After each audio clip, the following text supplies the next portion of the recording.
Bienvenue sur DMG TV, les histoires mystiques. Tu es nouveau sur la page, n'oublie pas de t'abonner, de laisser un commentaire, de liker et de partager. Tu veux raconter une histoire?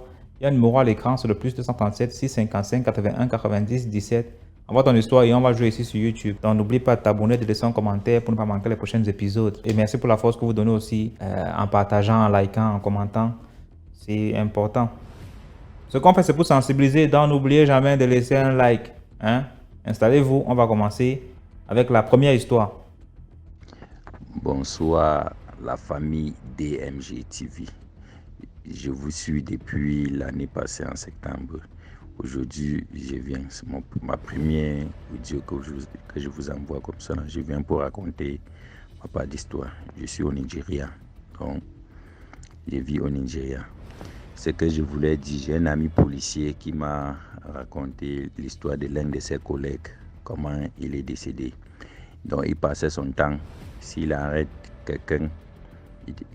déjà quelqu'un, quand il te dit ton argent c'est 5 000, si tu ne lui donnes pas les 5 000, si tu lui dis pardon, réduis un peu, il va te dire 10 000.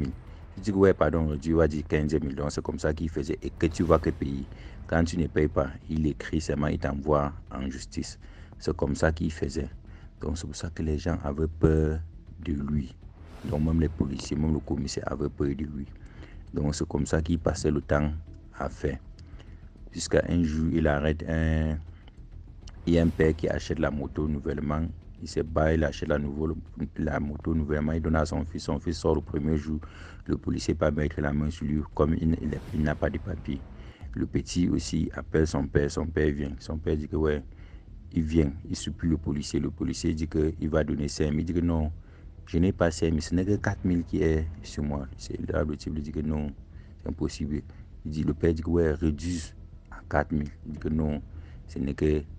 Il dit que réduit. Quand il dit que réduit, le type dit 10 000. Il dit que ouais, pardon, je te supplie, pardon.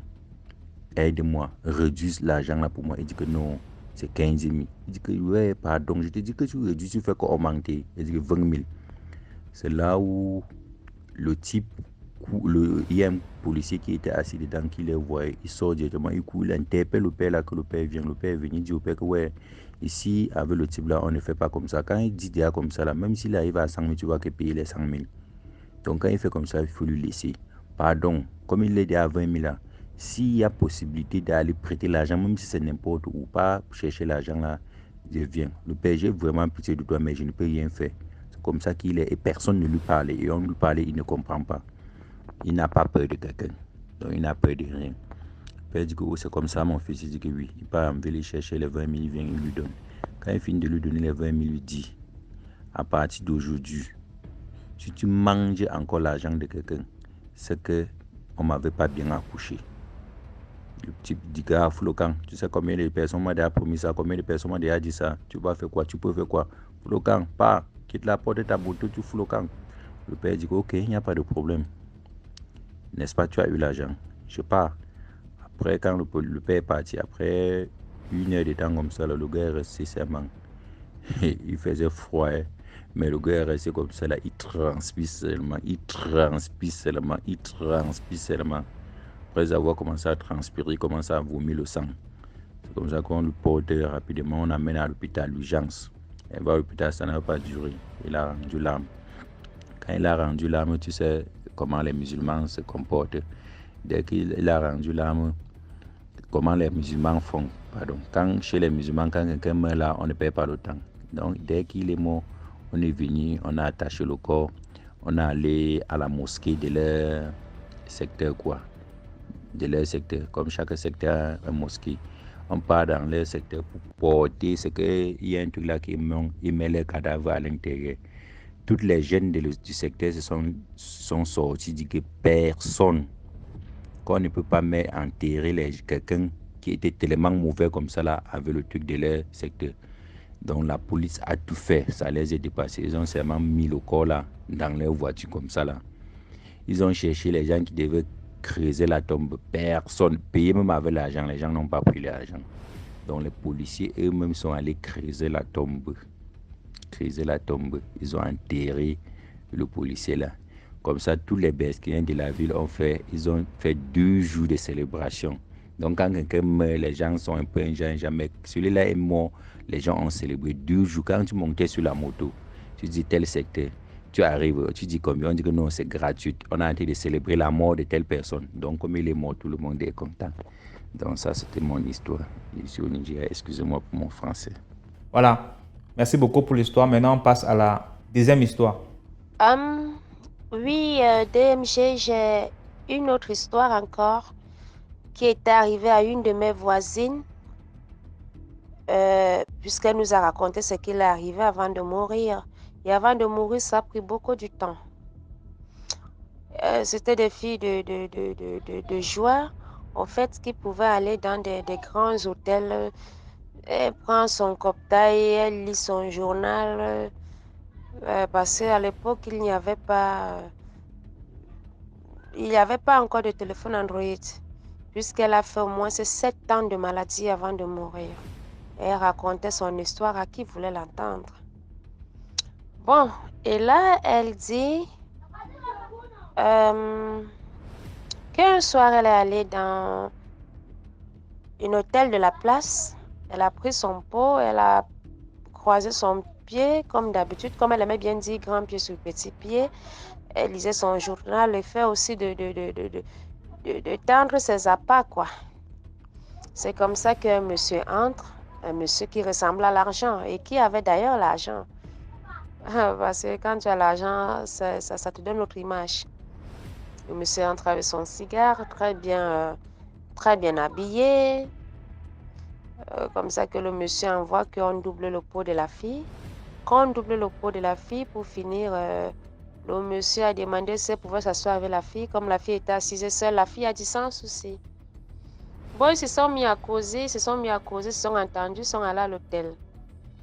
Quand ils vont à l'hôtel, le monsieur lui dit, tu vois, moi, ma femme m'a abandonnée, elle est allée en Europe avec mes enfants. Donc, depuis là, je suis découragée, vraiment. Mais si vraiment tu permets me prendre, parce que je suis comme un orphelin, si tu peux me prendre comme une maman, comme ça, vraiment, je serais très ravie. Je te comblerai de tout ce que tu veux, mais la seule condition est que tu me rendes heureux. La fille dit, mais si ce n'est que pour te rendre heureux, c'est sans souci. Bon, c'est comme ça qu'ils vont à l'hôtel. L'homme lui dit, moi, en fait, comme je t'ai dit, je ne veux pas coucher avec toi parce que je ne te veux pas pour le sexe. Tu n'es pas une chose pour moi. Je veux juste des câlins, un truc comme ça. Et j'aime bien téter, tu me fais téter, là, je suis ton bébé. La fille dit, ok, si ce n'est que mes seins que tu veux, ça tombe bien. Mais sauf que vraiment, le monsieur dit, ne t'inquiète pas pour l'argent, j'en ai assez, je vais t'en offrir. Le monsieur pose 200 000 que voilà, c'est pour ton taxi, je vais encore t'ajouter si vraiment tu me nourris vraiment comme un bébé parce que je suis un orphelin, c'est vrai. La fille s'est dit, bon, 200 000, il peut ajouter et en plus ne couche pas avec moi, c'est juste pour toucher mes seins, c'est pas grave. La fille dit que le monsieur s'est concentré sur son sein gauche. Il ne tétait pas les deux seins, rien qu'un seul sein. Il tétait en douceur, il caressait le sein, il faisait des bisous par-ci, par-là. Jusqu'à peut-être de minuit à 3 heures, ils se sont séparés. Le monsieur lui a encore ajouté 50 000 pour son taxi. La fille, il est parti sans changer de numéro. La fille a dit, waouh, 250 000, il ne couche pas avec moi. Donc, ça veut dire que les hommes sont bien comme ça. Encore dehors. Le monsieur part, la fille rentre toute gaie chez elle avec son argent. C'est comme ça, elle dit, elle dort le sein. Troisième jour, le sein commence à fourmiller, le sein démange. Au fur et à mesure, ça démange, elle gratte les endroits rougis, ça fait des ampoules. Et ça grattait, ça démangeait tellement si fort qu'elle dit qu'elle a même pris le couteau pour gratter. Quand elle grattait, ça fait les ampoules, ça se pèse. Comme ça, le sang commence à gonfler, à prendre des proportions. Le sang gonfle, après ça commence à se percer, ça fait comme des abcès. Mais elle appelle ses autres copines qui me venez voir. Elle dit qu'à l'époque, il n'y avait pas la guerre à Bamenda. On l'a amené à Bamenda pour se soigner. Tous les 250 000 sont finis, rien que pour le traitement et sans guérison. Ça a commencé à faire des gros trous. Elle mettait le coton. Et elle dégageait déjà au point où on ne pouvait plus sortir. Personne ne pouvait plus l'admirer. Même ceux des clients qui étaient là, qui venaient de temps en temps, personne ne venait plus. Elle était abandonnée à elle-même. Donc, c'était quelques gens qui avaient pitié au point où les filles se sont réunies. Ils ont cotisé l'argent. Ils l'ont amenée dans son village. Finalement, elle est morte là-bas après. Donc, une leçon de vie. Vous des dames, vous des jeunes femmes. Vraiment, un vieux qui te dit, lui, il aime téter, il aime téter. Je ne sais pas, tu n'es pas sa maman, il n'a pas tété suffisamment étant bébé. Et qui te donne autant d'argent, il te dit, je ne couche pas avec toi, c'est juste pour toucher telle partie du corps, mon ami. Sache que c'est la partie du corps là que tu es en train de vendre. Donc, les histoires comme ça, vous devez aussi, vous les mamans qui écoutez, vous devez aussi faire écouter ça à vos enfants pour qu'ils comprennent et qu'ils prennent conscience. Merci. Merci beaucoup pour l'histoire. Maintenant, on va passer à la troisième histoire. Bonsoir DMG, j'espère que tu vas bien. D'abord, je tiens à te dire merci car je t'avais fait des audios et tu m'as fait comprendre que il fallait envoyer un audio. Et je te remercie aussi parce que tu as pris la peine de me saluer d'abord et après faire l'autre message. Donc, ça prouve quel genre de personne tu es parce que beaucoup n'auraient même pas fait ça. Donc, voilà. Je vais vous raconter en fait comment j'ai su que mon papa devait décéder et je vais aussi vous dire, vous qui m'écoutez, que parfois les signes, il faut pas éviter les signes et les rêves. Il faut analyser les rêves et il faut vraiment savoir quelle signification ça a. Je vais raconter un peu ce qui s'est déroulé et après ça m'a aussi beaucoup de choses se sont passées. Donc du coup, voilà, je vais essayer de résumer. Je ne vais pas tout raconter, sinon ça va prendre long. Si je fais les fautes, désolé, car je ne parle plus couramment très bien le français. Donc, en 2019, un an avant qu'il décède, mon papa me fait appel. Bien sûr, il a fait appel aussi à mes soeurs, vu qu'on n'est pas dans la même ville, donc chacune est passée à son tour. Je suis partie pour commencer. Il est venu me chercher le premier jour. Il y a eu une balèze, une balèze pluie. Et c'était la première fois, après beaucoup de temps, que mon papa voilà, me confortait et me prenait dans ses bras. Donc du coup, je me sentais à l'aise et voilà. Après ça, on est rentré chez lui et tout a continué normal. Je crois le deuxième jour, on est parti se coucher. Dans la nuit, vers 1h, 2h du matin, j'ai fait un rêve. Quel est le rêve? Je me rappelle très bien comme si c'était hier. On était tous en train de lui pleurer. Il était mort. On pleurait. En fait, le rêve était tellement réel que je me suis levée en sursaut. Et une fois que j'ai ouvert les yeux, j'avais les larmes qui coulaient. Tellement j'avais peur. Une chair de poule. En fait, c'était vraiment vrai ce que je vivais. Et comme on dormait dans la chambre où on dormait il y avait beaucoup de gens, vu que mon papa était marié et sortait avec une femme qui avait sa famille aussi là-bas. Donc du coup, il y avait Ellie se proposer. Donc quand je me réveille en sursaut, une cousine vient et essaie de me réconforter pendant que l'autre cour, elle va appeler mon papa. Et mon papa simplement il me dit, ne t'inquiète pas, je vais bien, ça va aller. Ok, c'est passé. C'est comme ça aussi, pendant les vacances, en partant me laver la nuit, je vois l'hibou. Mais c'est pas que l'hibou passe en haut, machin. L'hibou passe complètement à côté de moi à plusieurs reprises. Et je dis ça à mon papa, il me lave avec le sel et il me dit simplement, ça va aller. Et vient le moment où je dois retourner, vu que je dois recommencer l'année scolaire. Ma dernière année scolaire, je devais commencer, pardon.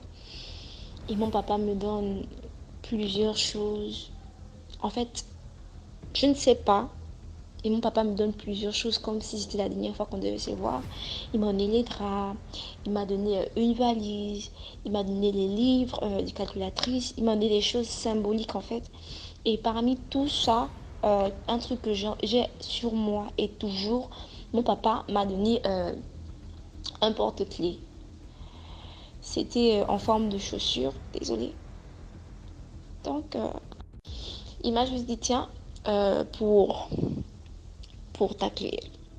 Donc, j'ai pris, j'ai gardé. Et jusqu'à présent, je m'en sépare plus. J'ai ça tous les jours que Dieu fait. Et voilà, on a pris le chemin pour venir. En venant, mon papa m'a conseillé. Il m'a parlé comme jamais. Mais jusqu'à présent, je ne voyais pas en fait les signes. Donc c'est comme ça que le temps passe et j'écoute que mon papa est malade et vient le Covid, on ferme les frontières, on ne peut plus voilà, voyager de façon normale. Je vois seulement qu'avant, avec mon papa, on parlait fréquemment par WhatsApp et mon papa commençait à être distant. Il ne parlait plus trop. Euh, on m'envoyait des audios qu'il était malade, parti et pata. Et en 2020 aussi, j'étais enceinte. Donc, du coup, quand je m'en vais accoucher, mon bébé est né, elle ne respirait pas. Donc, du coup, on a dû nous séparer. Donc, du coup, j'étais dans une chambre et elle était, on dit ça au néonat, non? Je sais pas comment on dit. Voilà. Et moi, net allait me reposer. 1 heure après, j'ai vu un papillon noir, un balèze papillon noir. Et ma maman a essayé de chasser ça en même temps qu'elle parlait avec mon papa. Et voilà. Donc du coup, j'étais fatiguée, j'essayais de dormir. J'ai vu un oncle à moi qui était décédé, qui était tellement gentil, très gentil, qui devait être mon parent aussi. Et je me suis mise à pleurer. Mais j'ai pas compris vraiment les signes. Donc, ma fille est née en juin. Non, oui, en juin. Le mois de juillet passe et c'est comme ça que mon père empire.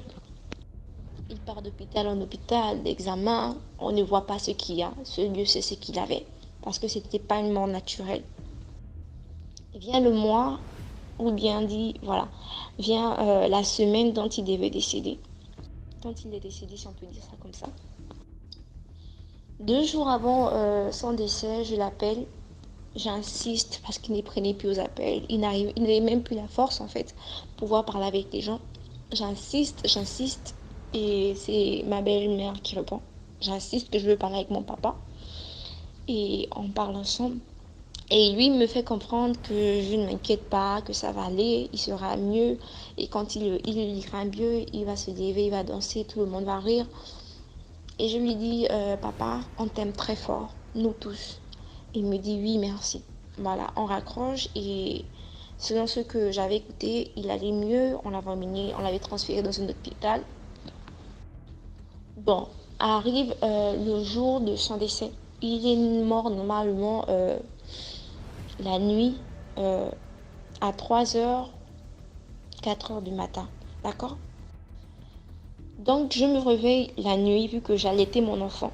Je lui ai donné le sein, voilà, et elle a bien mangé. Elle dormait déjà et moi, j'essayais de dormir mais je n'arrivais pas et après, j'ai dormi quand même quelques minutes. Et j'écoute en fait un balèze vent, comme s'il devait y avoir une pluie, une énorme pluie, un balèze vent. Voilà, c'est comme s'il y avait des arbres à côté, mais chez nous, il n'y a pas d'arbres, donc c'était très bizarre. Il y avait un balèze vent. En même temps, j'écoute un bruit à la fenêtre, comme si on essayait d'ouvrir la fenêtre. On essayait d'ouvrir la fenêtre, on essayait de mettre quelque chose. Moi, je prends ma torche, je regarde, il n'y a rien, mais il y a toujours ce bruit. En même temps, au plafond, c'est comme s'il y avait des souris qui se battaient, des souris qui essayaient de creuser. Mon cœur me dit, va allumer la lumière. Donc, du coup, je m'en vais allumer la lumière. Je rentre vite fait je rentre vite fait dans mon lit. Il y avait la moustiquaire aussi. Donc, du coup, pour me sentir à l'abri, parce que moi, je suis une personne qui a vraiment, vraiment peur. Donc, du coup, je rentre et je serre mon bébé. Je serre mon bébé contre moi. Et le vent, la fenêtre, le plafond, et à un moment, ça cesse. Et quand ça cesse, vous savez, la sensation, vous avez déjà écouté ou bien vu quand on coupe un arbre et l'arbre tombe quelque part.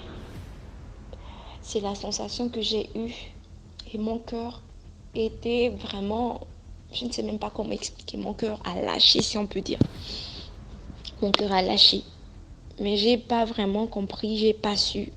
Euh, et quand je regardais l'heure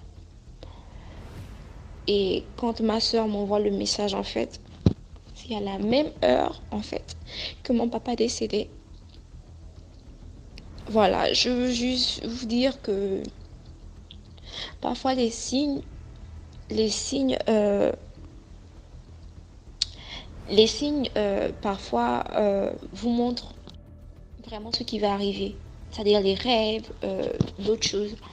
J'étais aussi à signaler que quand j'étais enceinte en 2020, quand j'étais déjà dans mon pays où j'habite, j'avais fait encore ce rêve, je faisais des rêves vraiment étranges. À part ces rêves, j'avais souvent parfois la paralysie du sommeil, ou bien parfois je ne dormais pas mais j'étais bloquée. Je faisais des rêves atroces et j'avais rêvé encore qu'il était décédé. Et il m'avait dit, voilà, prends le seau, prends une assiette, machin. Et il m'avait donné certaines choses à faire parce que mon papa comprenait vraiment beaucoup sur ce monde aussi.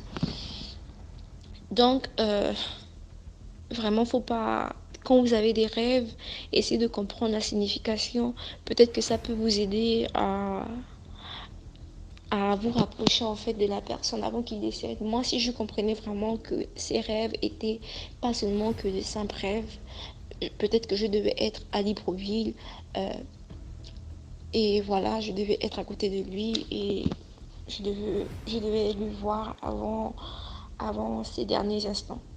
Et on n'a même pas pu faire le déplacement parce qu'il y avait le Covid, c'était tellement difficile. Donc du coup,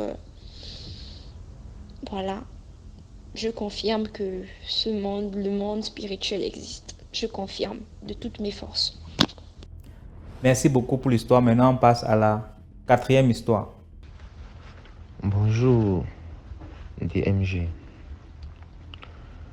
Je me nomme Cédric. Je suis un étudiant de la ville de Yaoundé. En fait, mon histoire remonte à 4 ans. C'était pas dans la ville de Yaoundé, mais plutôt dans la ville de Grand Boulaye. La ville de Grand Boulaye, où j'étais élève à l'époque. À l'époque où j'étais élève, j'ai failli mourir car on m'avait, comment on dit, on m'avait vendu dans une secte. Mes amis et moi, on faisait la classe de première. Il y avait une fille, une camarade à nous, également qui était aussi élève.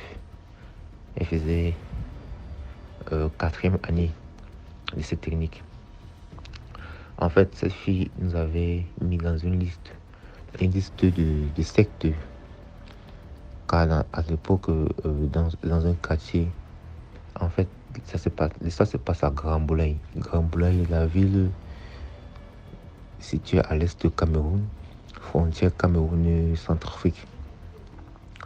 En fait, cette fille nous avait mis dans une liste de sectes. Ce qui se passe, c'est que... Bon, je vais revenir un peu sur la fille en question. C'était une élève comme nous, mais elle était déjà bien aisée. Elle louait un appartement, comme on dit, bien meublé. C'est elle-même qui avait acheté ses meubles. C'est elle qui s'occupait d'elle-même. Je ne sais pas comment elle faisait. Bon, en fait, elle avait tout. Elle avait même un scooter, une moto d'âme pour se rendre à l'école. La fille en question nous avait mis dans une liste. Car il y avait, à cette époque-là, c'était les années 2017, je crois bien, 2017, les gens mouraient. Les gens mouraient à tout de rôle. Déjà, aujourd'hui, quelqu'un meurt, demain, l'autre suit. C'était déjà mot de tête. Petit mot de tête, tu tombes là, tu meurs. Petit mot de tête tombe, tu meurs. Il y avait des deuils dans presque tout le quartier chaque jour. Ce qui se passe, c'est que bon, ça a commencé d'abord par un ami à moi, mon ami dont je vais nommer Junior. Junior était assis sur son canapé, on peut dire, chez ses parents. Il vivait chez ses parents. Cette nuit, il était avec son petit frère au salon. Et d'après ce que son petit frère nous a dit lui-même, donc ils étaient assis et il s'est levé du canapé sans appui. Imaginez-vous, vous êtes assis sur un canapé, les jambes tendues, et vous vous levez du canapé sans mettre les mains, donc sans appui. En fait, ces gens étaient venus. Bon, ce qui dit qu'il a vu 2 personnes apparaître devant lui. C'était pas le rêve. Ils ont apparu devant lui. Ils l'ont soulevé, ils partaient avec lui. Donc en live, il s'est mis à prier, appeler le nom de Jésus, crier, et à un moment donné, ils l'ont lâché. On l'a jeté dans la bassine d'eau qui est au couloir. Donc il voulait sortir avec lui par la fenêtre. C'est là que ses parents sont sortis. On demande que c'est quoi. Il dit que non, il a vu 2 personnes venir le prendre, tout ça. Bon, moi je me suis rendu chez eux le lendemain. On m'a raconté l'histoire. Bon, moi j'ai vu ça un peu comme la blague. Je le taquinais un peu que gars, toi, qu'est-ce qui se passe avec toi? Voilà, j'essaie un peu de lancer quelques intrigues. Mais après ça, moi à mon tour, je suis rentré me coucher chez moi. Je parle de la veille de ce qui s'est passé avec lui. Je suis rentré me coucher chez moi. Aux environs de 2h du matin, j'étais couché. Je me rends compte que il y avait la lumière, c'était pas éteint, je n'ai pas éteint. Ils m'ont bloqué et ils étaient en train de m'enrouler avec ma couverture pour m'étouffer. Ils ne savaient pas où ils voulaient partir avec moi aussi. C'est là où j'ai commencé à prier dans mon cœur parce qu'ils ne pouvaient pas ouvrir la bouche. J'ai prié dans mon cœur, prié, appelé le nom de Jésus, viens-moi, Seigneur Jésus. C'est là qu'ils m'ont lâché. Là, je me suis pu me bouger, je me suis assis sur mon lit, j'ai pris la Bible, j'ai mis contre ma poitrine et j'ai commencé à prier. Et quand j'ai prié, je sentais toujours la présence des gens dans ma chambre, puisque j'étais seul. À un moment donné, et comme la fenêtre de ma chambre était avec les persiennes, c'était vitré, j'ai senti il y a eu un bruit fort, donc comme si quelqu'un avait tapé la fenêtre avec un bâton, je ne sais pas trop, ça a fait un bruit de fou. Et après ça, j'ai senti que non, là, ils sont partis. C'est là que je n'ai pas dormi jusqu'au matin. J'ai attendu le jour où je suis allé chez mon ami en question. Je lui ai fait part de ce qui s'est passé avec moi également. C'est là que nous sommes allés voir une voyante avec la mère du Junior. Nous sommes allés voir une voyante. C'est là qu'elle nous dit que bon, comme vous voyez là, il y a une fille, voilà, elle vous est mis dans une liste de gens qui ne font que mourir dans la ville là. Vous êtes les suivants, vous êtes déjà vendus, elle vous est vendue à la secteur en question. C'est là qu'elle nous a fait quelques blindages, quelques écorces à se laver, les autres à se mettre sous l'oreiller et tout ça. Nous avons pu faire ça et par la grâce de Dieu, nous avons échappé. Et je me rappelle que un jour, à une fête organisée par le quartier, c'était vers la frontière. J'étais tenu là dehors avec mes amis, avec Junior et quelques amis. La fille en question, elle est sortie de la boîte avec le téléphone à l'oreille. Elle m'a arrêté, elle m'a pris par la main. Elle a commencé à marcher avec moi. Moi, j'ai dit que, en tout cas, c'est ma camarade, allons. Il était presque environ de minuit, 1h. On a marché. Je ne sais pas. Elle m'a rien dit. Elle m'a arrêté, c'était par la main. Et elle posait le téléphone. On a commencé à marcher jusqu'à ce qu'on s'est retrouvé chez elle. Elle ouvrait la porte, je suis entré. Elle dit que bon, peut-être qu'elle est intéressée par moi. Et j'ai dit que bon, Vous savez, nous les garçons, quand on voit une fille qui nous prend facilement, on dit que nous sommes forts. Arrivé chez elle, elle a ouvert, je suis entré, je me suis assis. Elle a allumé la télé. Elle est allée dans la chambre, toujours au téléphone. Elle a toujours au téléphone. Donc, nous sommes allés là. Moi, j'étais assis sur le canapé. Elle allait se changer. Elle s'est mise en sexy. Elle est venue s'asseoir à côté de moi. On causait. Bon, elle a raccroché le téléphone. On causait. Après, elle allait se coucher. Elle m'a dit que tu ne me rejoins pas dans la chambre.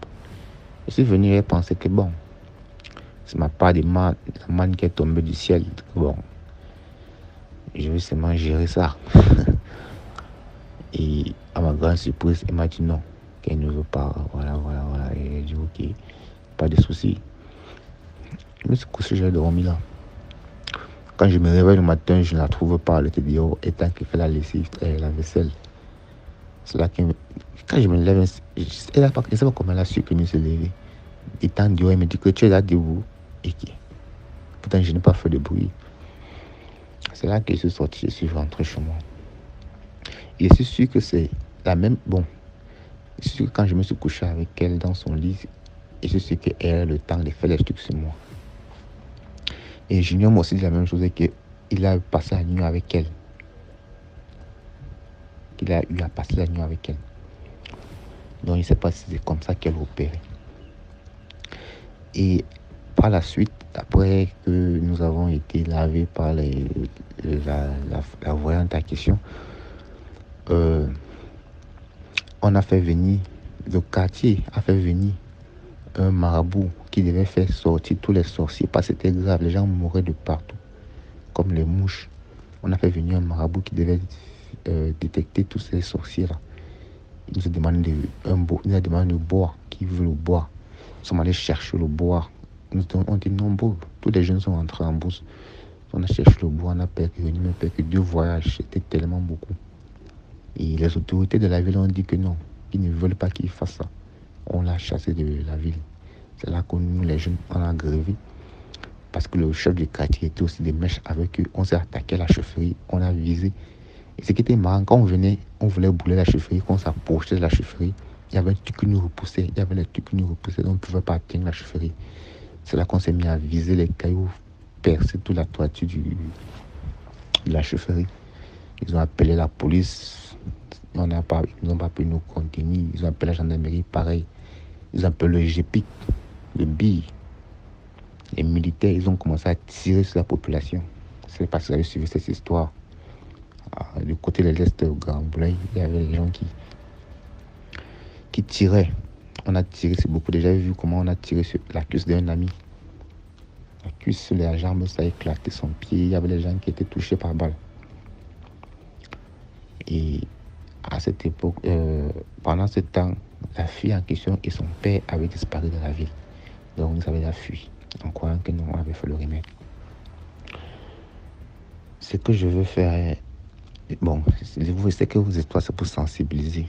Et j'appelle vraiment les garçons, les gars, c'est pas parce qu'une fille te prend pas la main qu'elle part avec toi. Tu sais que non, tu as trouvé ton gibier de nuit que tu vas gérer. Non, le doigt est mauvais. Si je ne croyais pas en Jésus-Christ, si je ne croyais pas en Dieu, si je n'avais pas la foi, c'est que j'étais mort. Pareil pour Cédric. Parce que c'est le nom de Jésus-Christ qui nous a sauvés. C'est parce que beaucoup de gens sont morts. Les gens ils ont juste les mots de tête comme ça, ils sont morts. Nous, on a survécu à ça parce qu'on croyait en Dieu. Et c'est la preuve vivante que Dieu existe. Car si ce n'était pas le cas, j'étais déjà mort. Je mourrais. On venait me prendre là, on ne sait pas. On partait avec moi, on ne sait pas où. Sinon, j'étais déjà mort. Donc vraiment, le doigt est mauvais. Une petite fille, je crois qu'elle avait dans les 18 ans. Elle était chez elle, elle vivait, elle avait tout. Mais on ne savait pas où elle prenait son argent. C'est là après qu'on s'est rendu compte que c'est ce qu'elle faisait pour avoir de l'argent. Donc vraiment, s'il vous plaît, j'espère que vous allez partager cette histoire pour sensibiliser beaucoup les jeunes, surtout les garçons. C'est pas seulement les femmes qui sont attaquées. Nous, les garçons, on vit des choses. deux est mauvais. Merci DMG. C'est ce que j'avais à dire par rapport à mon histoire. Merci beaucoup pour l'histoire. Maintenant, on passe à la 5e histoire rapidement.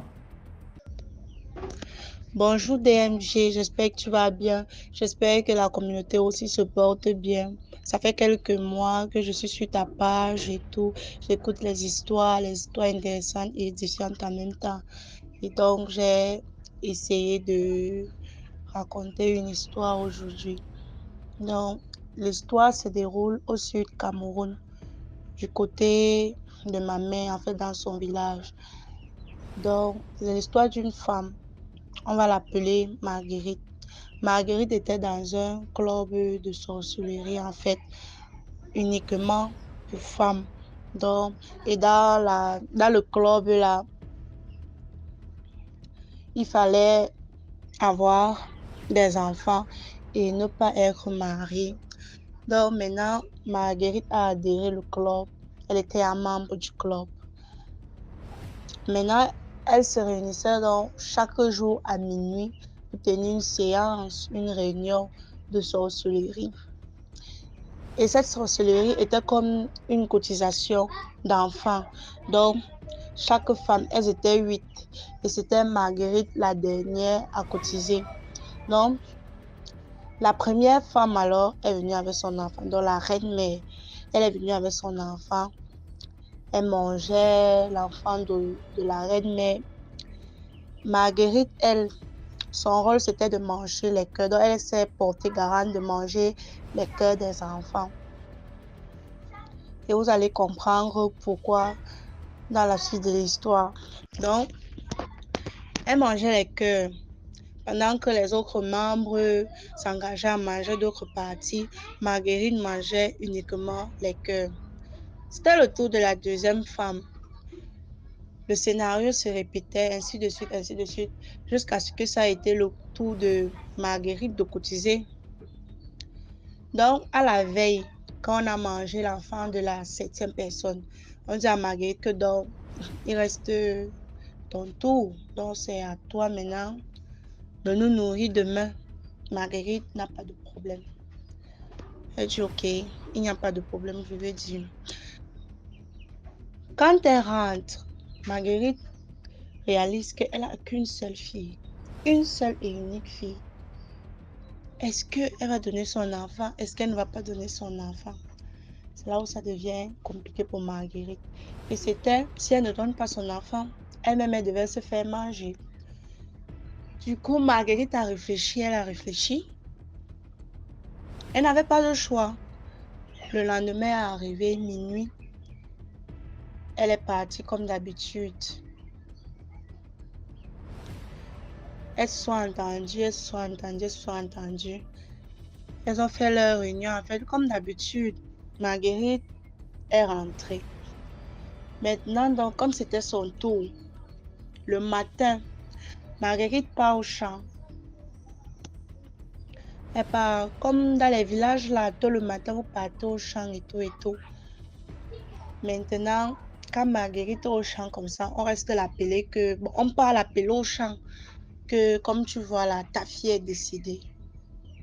Est-ce que Marguerite s'est même gênée? Elle ne s'est pas gênée. Elle ne s'est pas gênée. Tout le monde se réunit chez Marguerite, vu qu'il y a un deuil. Tout le monde se réunit. Les gens pleurent. Les gens pleurent. On demande que la mère de l'enfant si est où? Elle est où? On ne fait que demander, Marguerite est où? Les gens pleurent, les gens sont à pleurer, à craquer dans sa maison. La femme ne se dérange pas. Elle est là. Elle travaille son champ. Elle ne s'est même pas pressée. Donc, aucune pression. Elle a fini de casser ses feuilles de manioc, couper sa noix, déterrer son manioc et tout. Mettre dans sa haute rentrée à la maison. Quand elle rentre, elle trouve les gens réunis chez elle. Elle demande, mais vous faites quoi chez moi? Qui vous a appelé chez moi? On lui dit que mais ta fille est décédée. Elle part trouver. Bon, les gens du village avaient fini de laver sa fille et tout.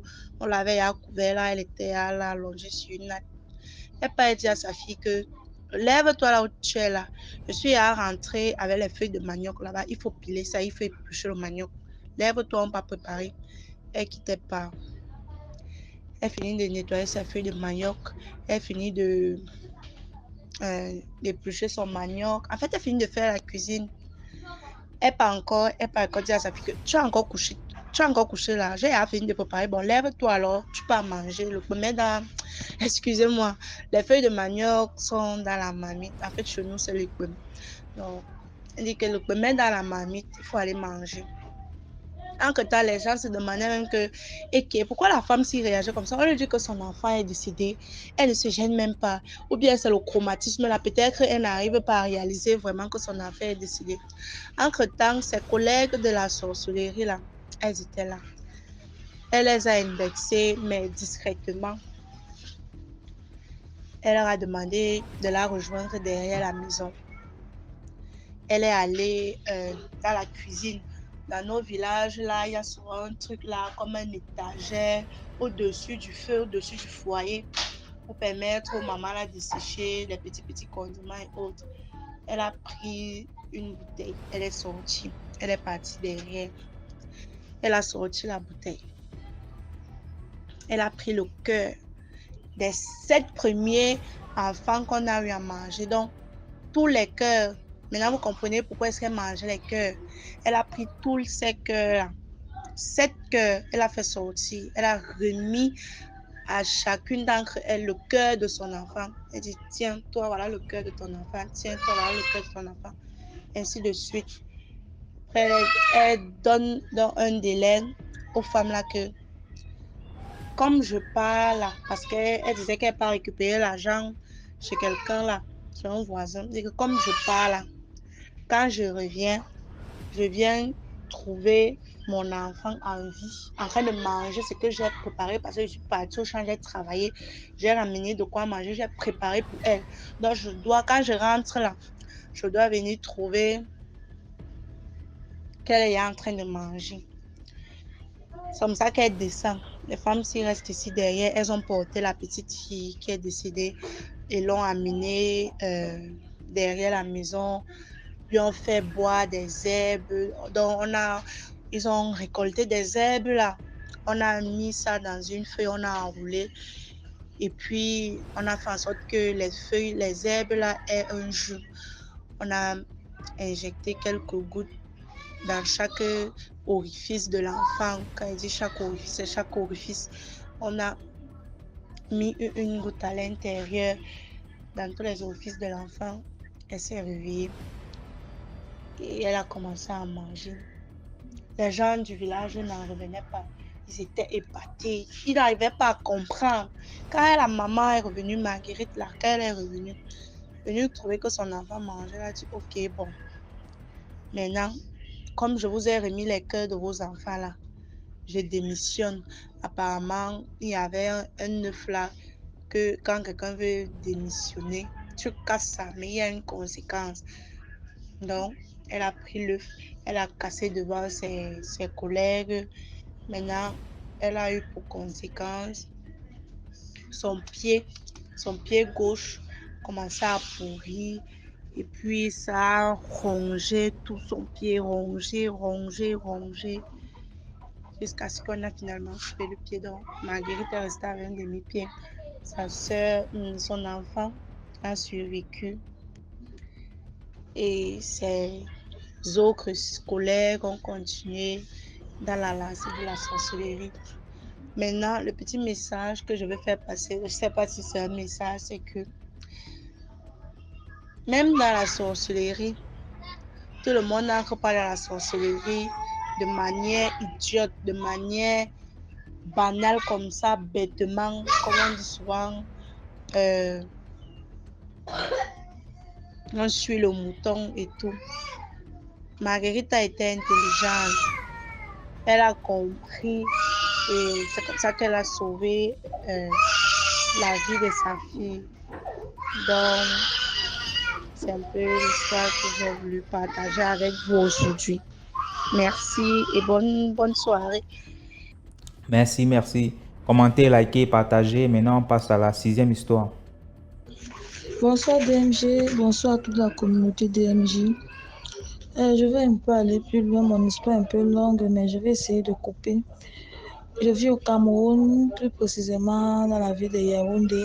Et l'histoire que je vais raconter, c'est l'histoire de mon grand frère à moi qui malheureusement est décédé il y a de cela presque 2 ans et demi. L'histoire est que mon frère, il était constamment malade dans les années 2019-2020. Il était constamment malade. Et la maladie s'est aggravée en 2021. En 2021, il est venu vivre chez la maman pour quitter souvent de temps en temps pour aller à l'hôpital puisque l'hôpital était proche de la maison et aussi pour que la maman s'occupe de lui. En fait, tous les examens qu'on avait fait à l'hôpital est sorti, donc on ne voyait aucune maladie dont souffrait mon frère, on ne voyait aucune maladie, rien du tout. On ne faisait que presque les remèdes pour qu'il boit, on ne faisait que faire la thérapie et tout. Et sa maladie était que quand il restait souvent de temps en temps comme ça, ses pieds enflaient et c'est comme ça qu'il avait beaucoup mal. Ses pieds ne faisaient que enfler et c'est comme ça qu'il avait beaucoup mal. Et ça lui faisait maigrir. Quand le pied enfle, il maigrissait et puis quand la maladie allait déjà mieux, le pied diminuait, mais il sentait quand même mal. En 2021, donc, un lundi, ma maman m'appelle, elle me dit, ça ne va pas avec ton frère et tout. Je venais d'accoucher, mon bébé avait déjà 3 mois. Je venais d'accoucher et ma maman m'appelle un lundi, elle me demande, elle me dit que ça ne va pas avec mon frère. J'ai dit que maman, il y a encore quoi? Elle nous demande de venir à la maison. Je suis partie, j'ai vu mon frère. Je lui ai demandé que c'est comment, il me dit que non, ça ne va pas. Mon frère était méconnaissable, il était déjà devenu tout maigre, les pieds étaient bien enflés comme les pieds de l'éléphant, bien gros. On a fait les examens fatigués, on n'a pas vu. Après, la maladie a baissé. Après un soir, il est venu à la maison, il s'est placé, il est sorti, il avait l'habitude de sortir, puisque mon frère, en repentait, mon frère était un grand danseur. C'était vraiment un grand danseur, il a dansé avec les artistes Bikoussi. Et c'est de là que sa maladie a commencé. Eh bien, il était rentré un jour en soirée dans la nuit, très tard, vers les 3 heures du matin comme ça là. On est dans la chambre, ils sont couchés, on suit comment il est en train de pleurer dehors. Je reviens ma maman et dit, puisque la période je suis partie à la maison, rester un peu. Je reviens ma maman et dit que mais ce n'est pas mon frère qui pleure là-bas dehors comme ça là. Quand on sort, on constate que c'est lui. Et puis, quand on arrive, on voit que c'est lui, on lui fait entrer. Il commence à nous dire, je ne veux pas, laissez-moi. Vous voulez me tuer, je ne veux pas, laissez-moi. Maman dit que, mais qu'est-ce qui ne va pas? Étant sourd aussi, et il était tellement sourd, il s'est mis à bavarder. Il a pris le téléphone, il a montré le message. Il nous montrait les messages dont on lui demandait les conditions. On lui demandait la tête d'une petite fille de 2 ans. On lui demandait le sexe d'une fille vierge. On lui demandait des tas de choses. Des trucs bizarres qui ne sont pas bien. Ma maman s'est mise à pleurer. On s'est mis à prier pour annuler ça. On a commencé à aller à l'église avec lui. Et puis, bien après cela, mon frère, il a arrêté de sortir pour aller danser dans les cabarets. Il a arrêté de sortir puisque il avait arrêté de danser avec les artistes Bikoussi là depuis, mais il a recommencé maintenant à danser dans les cabarets. Il dansait dans les cabarets. Quand la maladie était donc quand il se sentait bien là, les pieds avaient complètement diminué avec les remèdes et les produits qu'on lui donnait. Tout avait été bien jusqu'il a recommencé à danser. Il dansait dans les cabarets et tout. Et voilà, donc, un jour, il est rentré. Il a commencé à nous détester, nous tous à la maison. Et il est rentré avec un tas d'argent. Il avait sauvagement l'argent. On mourait de faim. Il a dit que l'argent, c'est là, il ne peut pas nous donner cet argent. Il est parti là, gaspiller ça dans la boisson avec ses amis du quartier. Ils ont gaspillé l'argent, gaspillé, boire. Une semaine après, Mon grand frère a commencé la maladie. Ma maman m'a appelé. J'étais rentrée et ma maman m'a appelé un jeudi soir, disant que vas-y, ton frère qui a recommencé avec la maladie, ça ne va pas, ça ne va pas, ça ne va pas, ça ne va pas. J'ai dit que c'est encore quoi? Quand je pars, je vois, j'appelle aussi ma grande, je dis que ma grande, je dis à ma grande qu'on se retrouve chez la mater parce que ça ne va pas avec nos frères. On arrive là-bas, on le voit, il est, la maladie, ça s'est encore empiré. C'est encore empiré. Il était devenu bizarre. Parce que la dernière fois, quand il était malade, là, on avait réussi à le soigner et bien, tout allait bien. Il a repris la forme, il n'avait plus les douleurs, il a recommencé à danser dans ses cabarets et tout ça. Et cette fois-ci, alors, ça a empiré, c'est devenu grave. Maman, on est parti le jeudi là, nous sommes rentrés. La maman, elle faisait qu'elle appelait pour demander les nouvelles. Un dimanche matin, dimanche le 14 novembre 2021, ma maman nous a appelés très tôt. Elle m'a appelé aux environs de 6 heures avec les larmes aux yeux que ça ne va pas. Ton frère est devenu bizarre. Pardon, venez au pas.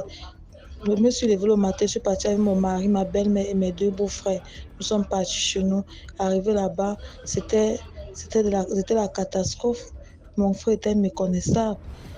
Et je rappelle, et tiens à rappeler que mon frère était un jumeau. Il était jumeau. On a fait appel à son jumeau. Son jumeau est parti travailler dans une ville voisine. Et il est venu, il a posé, on a demandé qu'on les laisse causer. Il a posé la question à son frère de savoir qu'il y a quoi, qu'est-ce qui ne va pas, et tout. Au moment où son frère veut parler, c'est comme si on tapait sa bouche qu'il ne parle pas. À chaque fois quand mon frère voulait parler, on tapait sa bouche. Donc, il ouvre la bouche comme ça, les mots ne sortent pas. Ou bien, tu vois le geste de la bouche, mais les paroles ne sortent pas. On ne faisait que taper sa bouche. On ne sait pas qui tapait sa bouche. Après, le seul mot qu'il a dit à son frère, c'est que il n'y a rien. Il n'y a rien. Les douleurs, il pleurait les douleurs comme plus que les contractions, les douleurs étaient intenses. Et puis on a fait appel à notre voisin qui est docteur, le voisin de ma maman qui est docteur. Il a dit qu'il nous a envoyé chez un spécialiste. On est allé là-bas, il a demandé qu'on fasse un examen. L'examen, quand on a fait l'examen, on constate que mon frère a l'insuffisance rénale. Et pourtant, on faisait les examens avant, mais on ne voyait rien. On faisait les examens avant, on ne voyait rien, mais à la dernière minute, on fait l'examen, on dit qu'il y a l'insuffisance rénale, et puis on a prescrit un remède pour qu'on a acheté ça à la pharmacie, on injecte. Et comme c'était un dimanche, on est vite parti, on a fouillé dans toutes les pharmacies de Yaoundé, on n'a pas vu le remède. Parti même à la grande pharmacie de la Poste Sankara, on n'a pas vu les remèdes et il n'y avait pas. Ma grande soeur, et moi j'étais rentrée à la maison, ma grande soeur m'a appelé, elle me dit qu'elle n'a pas trouvé le remède, dit que Seigneur. Et elle est partie, elle est rentrée chez la mater, elle a dormi chez la mater ce jour. Vers 3 heures, je rêve que mon frère est venu me dire au revoir, qu'il va plaider pour nous au ciel, qu'on lui pardonne et que lui aussi, et que nous aussi, et que, bon, qu'on lui pardonne et que lui aussi, il nous pardonne, qu'il va aller plaider pour nous au ciel. Je suis saute, j'ai réveillé mon mari et lui dit, j'ai fait tel rêve. Mon mari me dit que non, c'est mon cerveau qui est en train de me faire revoir tout ce qui s'est passé en journée. Je dis que non, c'est ce rêve-là, je n'ai jamais fait ce genre de rêve. Et à 3 heures là, après en même temps qu'elle faisait ce rêve, mon bébé était en train de pleurer. Mon bébé pleurait. Elle a pleuré dans la nuit, pleuré, bien même. Et j'avais vers 5 heures. Je voulais encore me coucher pour dormir et mon mari était associé pour aller au travail. Je vais me coucher pour dormir. Mon cœur fait bizarre. Comme si quelque chose de mal allait arriver ou bien quelque chose de mal arrivé. J'ai pris le téléphone, j'ai appelé à la maison. J'ai demandé à ma maman comment ça va déjà là-bas. Elle me dit non, elle n'a pas suivi les cris de mon frère depuis parce que les douleurs faisaient, il pleurait toute la nuit, pleurait, il était fatigué, il faisait que pleurer. Ma maman me dit non, je n'ai pas suivi les douleurs, je n'ai pas suivi les cris depuis. Ça veut dire que la douleur a baissé. J'ai dit ok maman, le Seigneur au contrôle. J'ai raccroché le téléphone, je me suis couchée. Sans faire même 2 minutes, ma grande sœur m'appelle en pleurant pour me dire que mon frère est mort, que mon frère est décédé. Je prends, je quitte du lit en criant. Et mon beau-frère, mon mari était sorti, était seul à la maison. Et Dieu merci qu'il y a mon beau-frère qui est venu nous rendre visite. Il était là. Il a suivi les cris. Il est venu, il a cogné la porte de ma chambre. J'ai ouvert la porte. Il m'a dit que c'est fini. Mon frère est décédé. Et il est descendu, puisque ma belle-mère ne reste pas loin de moi. Il est descendu, appelé ma belle-mère. Ma belle-mère est montée. Nous sommes partis à la maison. Et nous sommes arrivés, on a constaté mon frère allongé au sol. Et j'ai demandé à ma grande sœur que mais ça s'est passé comment, vu que j'ai appelé, on m'a dit que et tout. Elle me dit non. Elle me dit qu'aux environs de 3 heures, il a commencé à dire qu'il faut que il a commencé à appeler mon nom, qu'il doit téter l'enfant, que l'enfant pleure. Il disait à ma grande sœur de me dire de téter l'enfant pleure. Et effectivement, ce temps-là, l'enfant est en train de pleurer. Ici, là, avec moi à la maison, l'enfant pleurait. Je ne sais pas ce que l'enfant pleurait, mais l'enfant pleurait. Je donne le sein à l'enfant, elle refuse, elle pleure. Donc, c'est mon frère qui est venu vers moi pour me dire, bon, me voilà, qui part, je suis plus avec vous. Et ça, il manifestait ça plutôt chez nous. Et ça a été un esprit qu'il était ici, il manifestait ça chez nous. Et il a commencé à dire, les voilà, ils sont venus me prendre. Les voilà, ils sont venus me prendre. Prenez-moi alors une fois, on part. J'ai trop souffert, un peu plus supporté. Ma grande sœur dit qu'il n'y a personne ici. Il dit que je te dis, il avait la force de parler, de se lever. Il s'est levé, il se tapait partout. Alors que mon frère marchait avec la canne DMG. Il marchait avec la canne. Il ne parvenait pas à soulever son pied. Son pied était tellement lourd. Ses 2 pieds, tout le corps était mince, le pied était bien lourd, bien gros. Mais ma grande sœur me dit qu'il s'est levé, il s'est mis debout avec ses 2 pieds. Il s'est tapé le corps de partout, s'est tapé, que me voici, prenez-moi, me voici. Ma grande sœur dit que arrête, il n'y a personne. Il dit que les voici, s'il a placé devant moi, les voici. Et puis il passe se coucher, il est tombé au sol. Donc la position qu'il a prise jusqu'à quand il est mort, il dit à ma grande sœur que laisse-moi me reposer 5 minutes, pardon. C'était son dernier mot là-bas. C'était son dernier qu'on a supplié mon grand frère que pardon.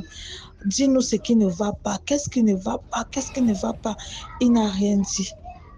Et son dernier mot c'était que laisse-moi me reposer pour 5 minutes. On a fait ce qu'on pouvait faire. On est parti au village. On a enterré. Et lors de l'enterrement, c'est quand on a chez nous la tradition, on a mes oncles, ils ont gâté le corps. Et quand on n'a pas fait l'autopsie, mais ils ont gâté, ils ont dit que si c'est que c'est la sorcellerie, ça va retourner chez les personnes et tout. Et au moment qu'on partait enterrer, c'est là que le sang commençait à sortir dans les narines de mon frère, dans ses narines et dans ses oreilles. Quand nous sommes rentrés, comme on a fait les traditions, on a fait les traditions et tout. Quand nous sommes donc rentrés, j'avais d'abord publié la photo et au village, je n'avais pas de connexion. Et quand nous sommes rentrés du village, je mets la connexion, j'entre à Facebook. Je vois mon ami m'a écrit un message, une camarade avec qui j'ai fréquenté le lycée depuis.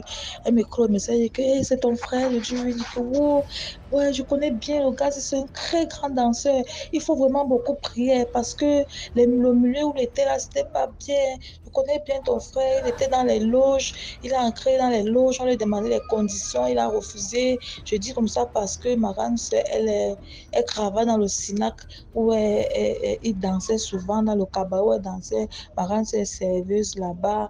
Oh, il faut dire à tes parents, on prie beaucoup pour ton frère. Parce qu'il faut qu'on vérifie s'il n'est pas parti avec vos noms dans son ventre, pour que quand il est mort là, vous tous allez suivre et tout. J'ai dit que, mais comment ça, explique-moi un peu plus clairement. Il dit que non, ton frère était un grand danseur et les gens voulaient lui mettre dans la sorcellerie. On lui a dit que c'est ce qu'il va approfondir. Et aussi que mon grand frère lui chantait. Il a sorti croix son et c'est un qui est dehors. Et mon frère, il a dit que ton frère, on a donné les conditions à ton frère pour qu'il avance dans la musique, pour qu'il devienne populaire et tout. Et il a donc refusé la condition. Voilà qu'on lui prie. J'ai dû poser la question, mais comment toi tu sais ça? Elle m'a pu répondre et elle m'a bloqué. J'ai directement compris qu'elle-même, elle faisait partie de ces loges-là. Elle faisait partie de là. Vraiment, mes soeurs, soyons vraiment prudents. Quand nous partons dans les SINAC, dans les bars, partons seulement se distraire et ne cherchons pas à aller plus loin. Parce que les sorciers, les démons et tout ça, ils se cachent dans ces endroits-là. Vraiment, faisons très attention. Mon grand fait décédé aujourd'hui sans enfant. Il est décédé très jeune à 32 ans. Il avait 32 ans, sans enfant. Ah, DMG, merci vraiment de m'avoir accordé ce temps. Voilà, c'est tout pour aujourd'hui. J'espère que vous avez apprécié le programme. Donc, on se prend demain 12h00. Surtout ceux qui n'ont pas encore liké, allez liker la vidéo, laissez un commentaire, même hors du live chat là. Allez laisser un commentaire là-bas aussi. Merci, c'est important. Voilà.